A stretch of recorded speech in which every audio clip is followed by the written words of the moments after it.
The aquatic dome at the Terran observation compound on Ganymede buzzed with filtered light and nervous energy. The students, 5 in total, hovered in their hydrosuits inside the zero-pressure tank, their ocular fronds extended and twitching with anticipation.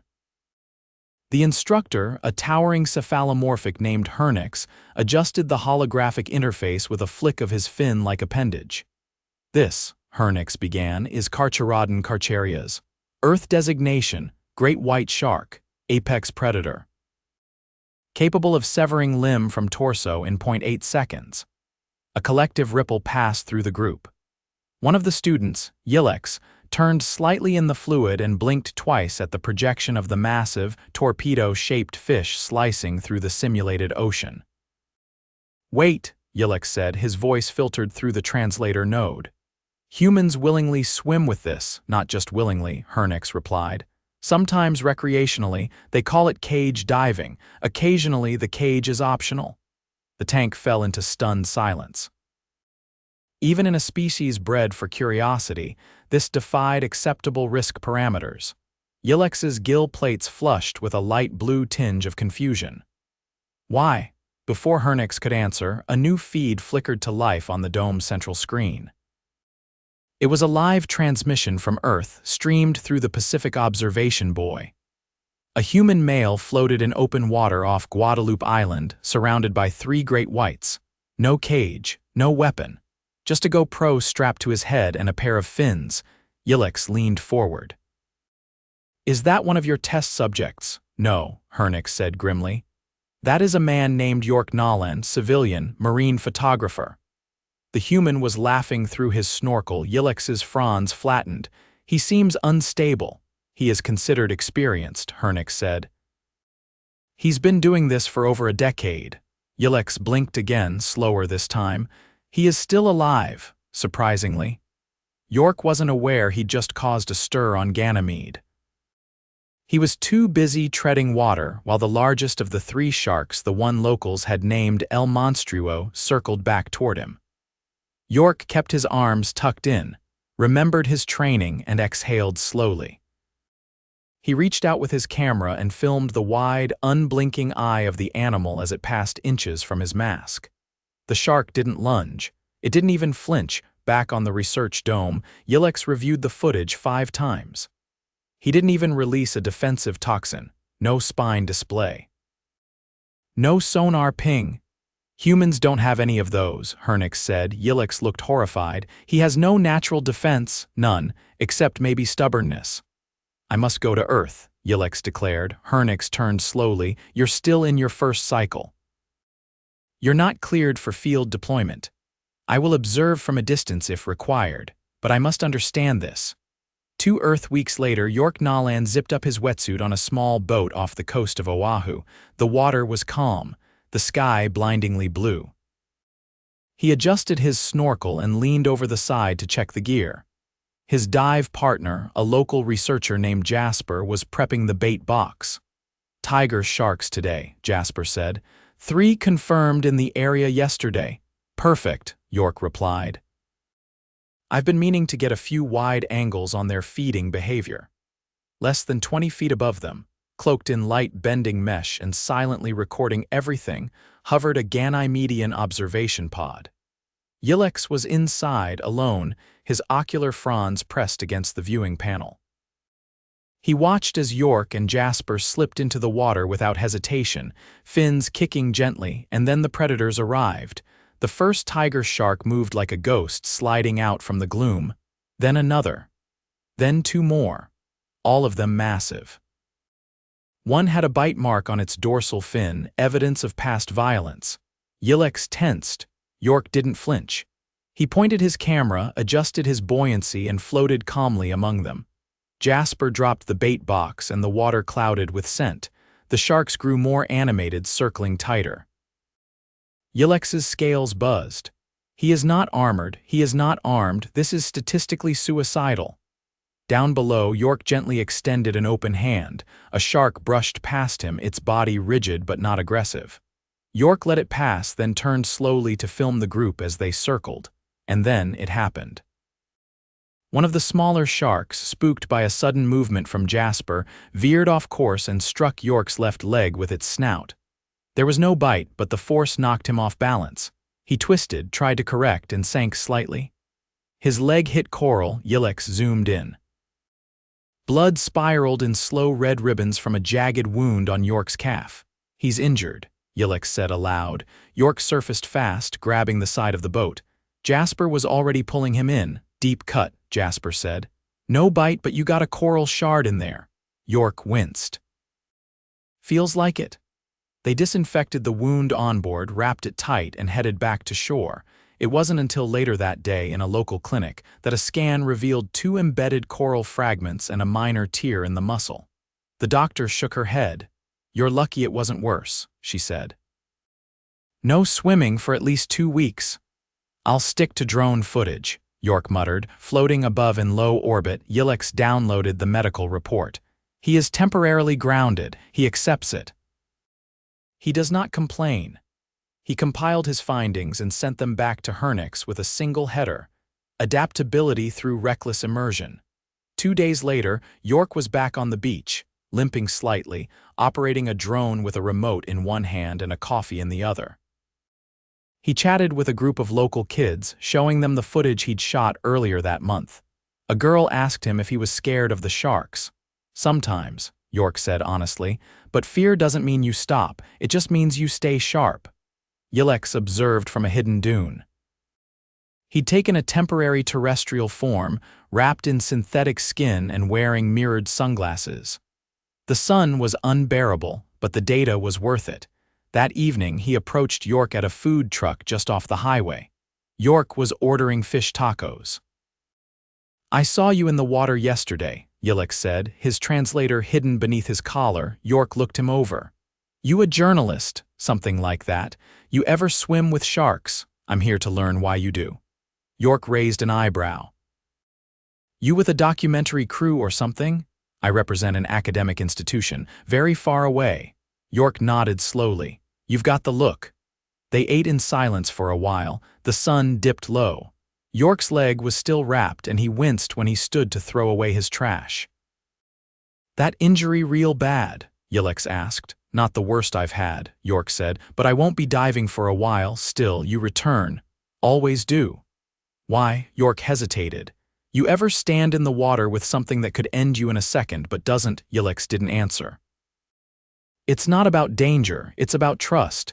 You stop being at the top of the food chain, you start being part of something bigger, even if it bites, especially then." Yillex returned to his pod that night with more questions than answers. He reviewed hours of footage, analyzed physiological readouts, even cross-referenced York's past injuries.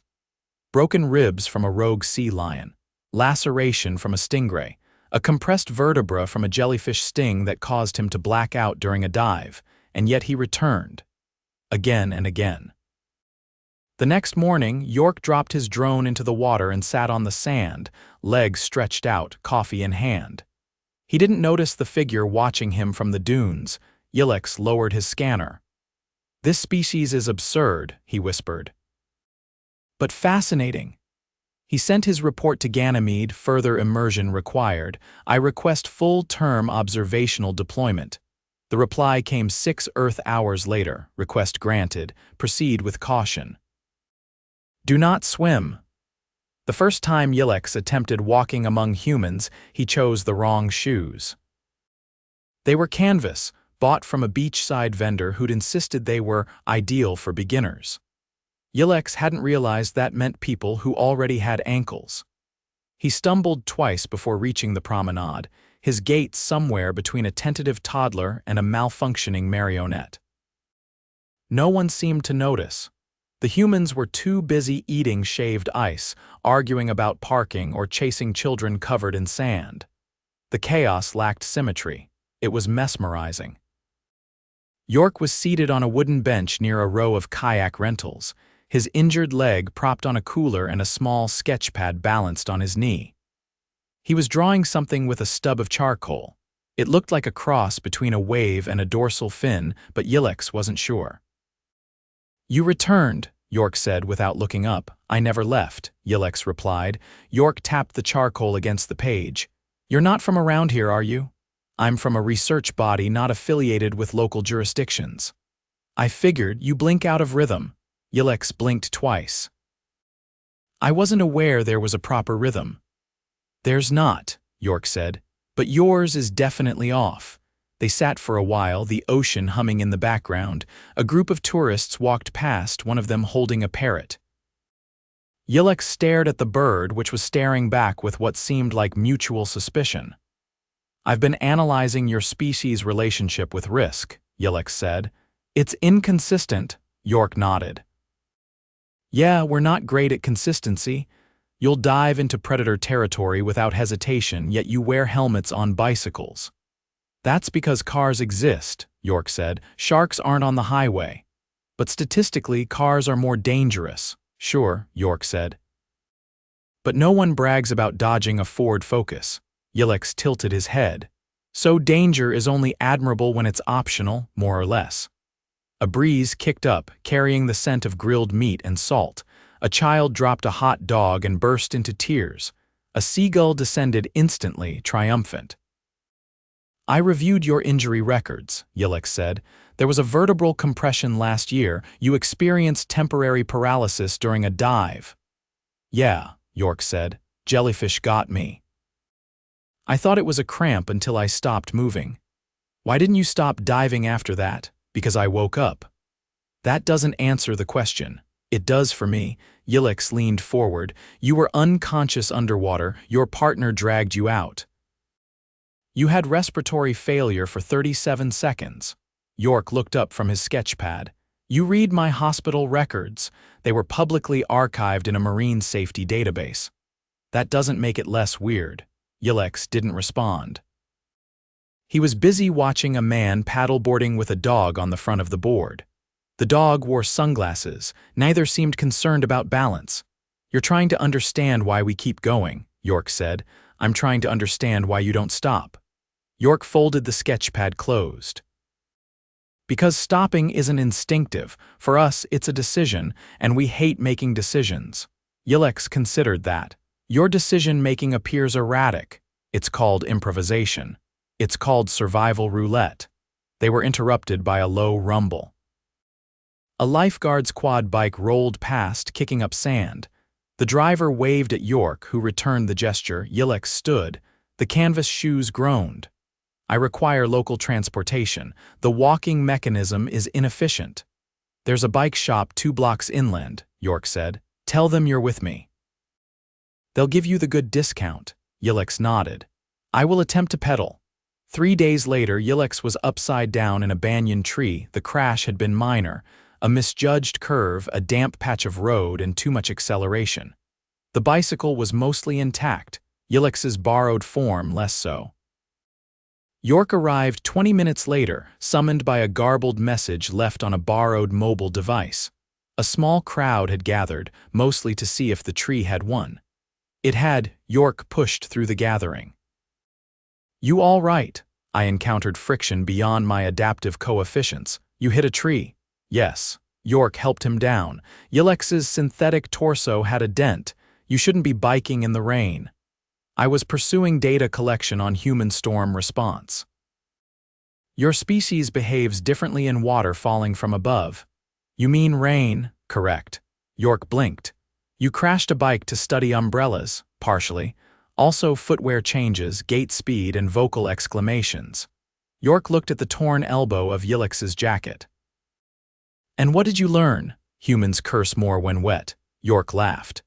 That's accurate. They limped back to the bike shop, one pushing, the other dragging. That evening, York invited him to a small gathering at a friend's house. It was informal. Locals, mostly marine workers and a few surfers.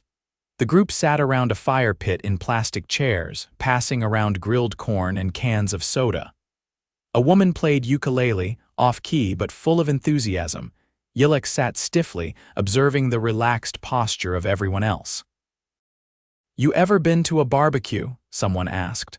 I have not participated in combustion-based food preparation rituals. You're in for a treat. He watched as fish was wrapped in banana leaves and dropped onto hot coals. The heat shimmered. No one used any protective gear. One man flipped a piece of fish with his bare fingers. "That will cause dermal blistering," Yillex said.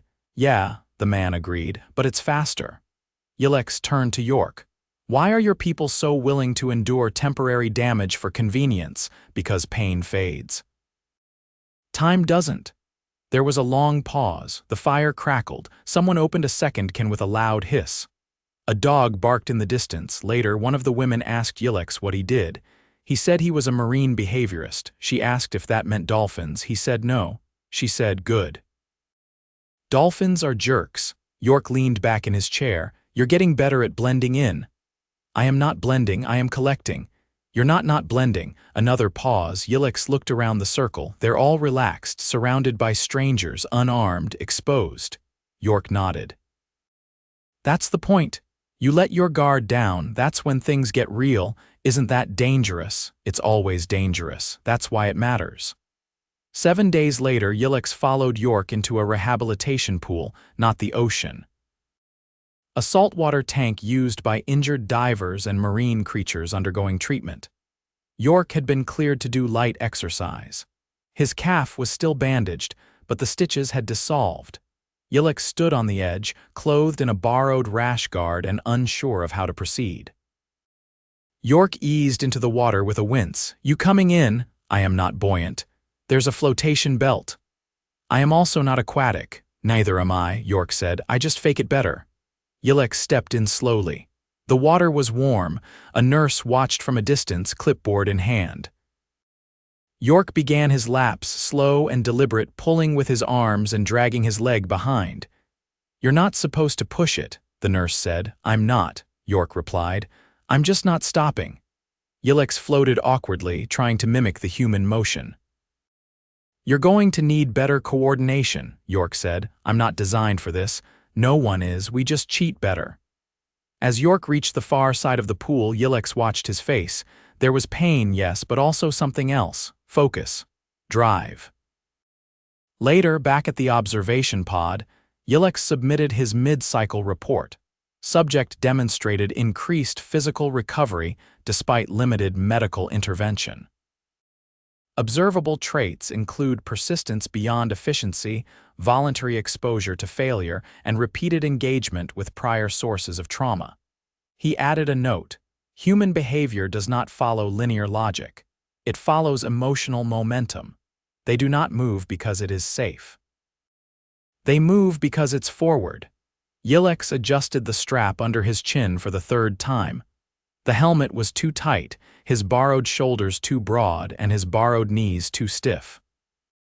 The wetsuit was the only part that fit properly, though that was more due to its elasticity than thoughtful design. "It's backwards," said Dr. Rena Aho, a marine physiologist with sunburned cheeks and a calm voice. She reached up and rotated the helmet, then gave the strap a quick tug. "There.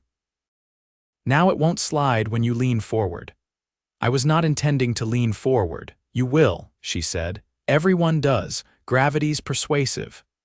They stood on the deck of a research catamaran anchored a few miles off Malakini Crater. The sea was calm, the sky blank. A group of bottlenose dolphins had passed by an hour earlier, uninterested in the humans or the equipment. Yillex had cataloged their sonar frequencies anyway, storing the patterns for future analysis. York was already in the water, floating just beneath the surface with a rebreather rig and a modified ankle brace. His leg had healed enough for light swimming, but Dr. Aho had insisted on compression support and strict time limits. 5 minutes tops, she'd said. And no sudden propulsion.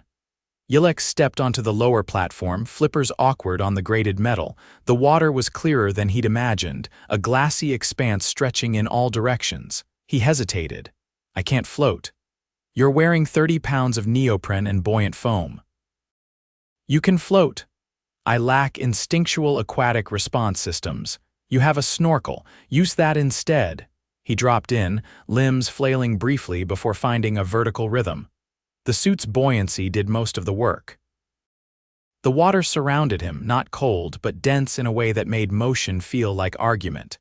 York swam toward him, slow and direct. "You good?" "I'm uncertain."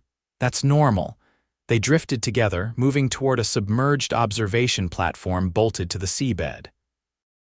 A metal cage surrounded it, open on one side with 2 mounted cameras and a tablet-sized sensor array. A school of yellow tang darted past, unconcerned. Yillex gripped the side of the cage. "How deep are we?" 17 feet. "That's not very deep. You're not very experienced." York adjusted his rebreather. His movements were fluid, practiced. His body had the posture of someone used to gravity being optional. Yillex, in contrast, was still trying to keep his arms from floating upward. A shadow passed overhead. Yillex tilted his head. A large shape cruised by, long and dark, its tail gently slicing the water. "That's not a shark," he said. "Nope." "That's a ray. It's enormous." "They usually are." Yillex watched it disappear into the blue. His ocular interface recorded continuously, but he filed this moment mentally, separate from the rest. They floated in silence. York checked his watch, then tapped the side of his rebreather. 3 more minutes. That is a short interval for data collection. It's a long interval for a healing tendon. Yillex stared at him. "Your circulatory pressure increases under exertion. Isn't there risk of edema?" "There's always risk." "That's why I'm timing it." Yillex reoriented himself, trying to stay level. The water resisted every adjustment. He grunted a sound he hadn't known this vocal form could make. "You're overcorrecting," York said. "Let the water hold you." "You don't have to fight it. That contradicts instinct. Welcome to swimming." They returned to the surface slowly, York leading. Dr. Aho met them at the ladder, pulling York out first and checking his leg with a clinical glance. She helped Yillex next, grunting as he stumbled onto the deck and nearly flattened a cooler with his left knee. "Not bad," she said. "You didn't drown and the drone's still intact." "I was wearing it," she nodded and tapped the small sensor rig clipped to his back. "Got a full read on your core temp and exertion rate. You peaked at 40 seconds in." "Is that acceptable for a first dive in a borrowed body?" "Yeah, I've seen worse." "I was not aware there was a scale." "There's always a scale. You just haven't seen the bottom of it yet." York sat on a bench, peeling off his wetsuit. The skin around his calf was red, the compression wrapped tight. He pressed 2 fingers along the edge, wincing slightly. "Pain level?" Dr. Aho asked. 3, maybe 4. "No sharp spikes, just dull pressure. Any numbness?" "Not today." "Good. Then you've got 1 more session tomorrow. Then I want you dry for at least a week." York nodded. "Understood." Yillex watched them. "You measure recovery in subjective increments." "Pain is always subjective, doctor." Aho said, "That's why we ask instead of scan." "That seems inefficient." "It's human." Later that afternoon, back on shore, Yillex sat beneath a shaded canopy while York taped up his leg again. They were alone, the clinic quiet for the moment. A distant fan oscillated slowly, its rhythm slightly off. "You looked more comfortable today," York said. "I was not." "You didn't flail." "I did internally." York opened a small metal box and pulled out a strip of kinesiology tape. "You'd make a terrible poker player."